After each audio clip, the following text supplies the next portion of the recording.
Pro 20 minutes. The chair recognizes the gentleman from Connecticut. Mr. Speaker, I ask unanimous consent that all members may have 5 legislative days within which to revise and extend their remarks on this legislation and to insert extraneous material thereon. Without objection. Mr. Speaker, I yield myself as much time as I may consume.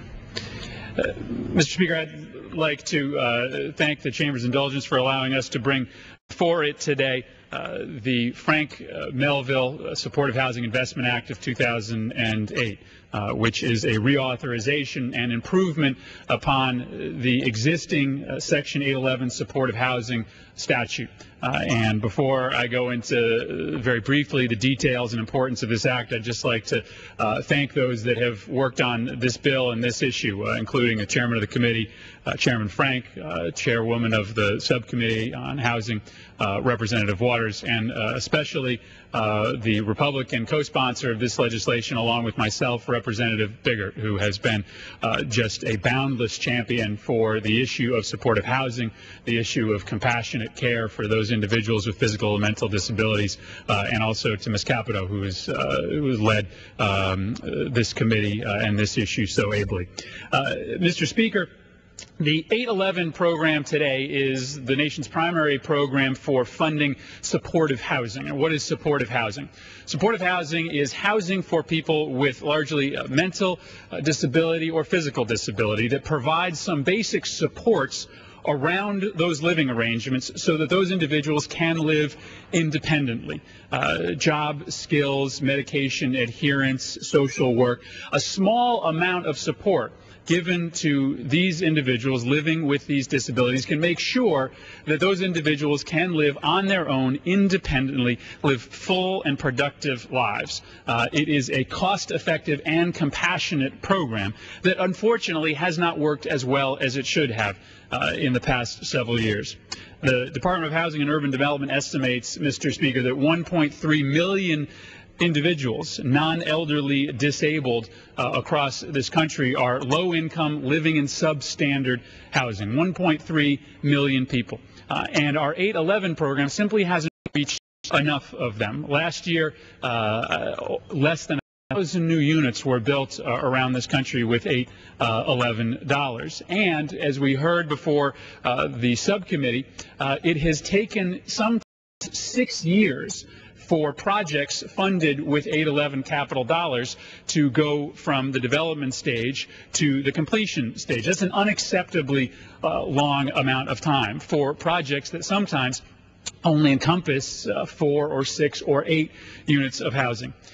This bill sets a, I think, very aggressive but reasonable goal of tripling over time the number of units constructed in this country with $811. How does it do this? Primarily it does this by taking the $87 million right now that are used for vouchers in the 811 program and transferring those vouchers to the larger Section 8 program. What we've learned is that these vouchers that are supposed to be dedicated to people with disabilities have not been tracked sufficiently, and in fact probably are going to people without disabilities in many cases. The Section 8 program will do, I think, a much better job, is much better equipped to track those vouchers going forward. We then take that money that has now been freed up through the transition of those vouchers to the Section 8 program and use much of it to fund a new demonstration program that will seek to leverage the capital dollars coming from the 811 program with low-income tax credits, private dollars, and state partnerships. By doing that, we will be able to take existing affordable housing projects that are in the planning stages and with small amounts of rental subsidies be able to reach out to those developers and essentially make them a deal that we will give them a small rental subsidy if in exchange they carve out a small number of those units to be supportive housing. This has worked remarkably well in states that have endeavored this program already. North Carolina comes to mind most immediately, where over the last 7 years 1,200 units supportive housing have been built in part with this strategy put in place. There are a number of other important improvements to the 811 program in this act, allowing states and state housing agencies to do much of the bureaucratic paperwork involved in these applications, which we believe will greatly expedite the application process, a study which will look into how we can better use dollars in existing housing projects, 202 housing projects and other affordable housing projects to get tenants that are living in other affordable housing sites support services that will help them live independently. It is a vast improvement over the current law, and we hope, as I said, it will potentially triple the number of units built across this country. This is important. These are some of the country's most vulnerable citizens who are playing by the rules, doing everything we ask, but simply need a small amount of help to be able to live independent, productive lives in their community. This is one of the most compassionate things that this Congress can do, is to try to extend out that basic building block of society, good, affordable housing, to individuals with mental disability, with mental illness, and with physical disabilities. One last note, Mr. Speaker, this bill is entitled the Frank Melville Supportive Housing Investment Act, and it is titled after the late Frank Melville, the founder, along with his wife, Allen, of the Melville Charitable Trust.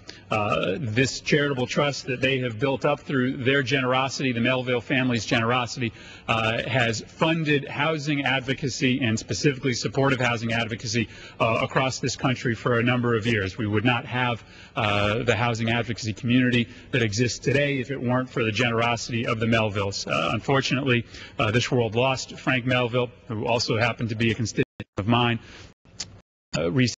And this act, I think, is a very appropriate testament to the work that he has done. I thank again Ms. Biggert for her great work over the years on this issue. And Mr. Speaker, I would continue to reserve the balance of my time. The gentleman reserves the balance of his time. The chair will recognize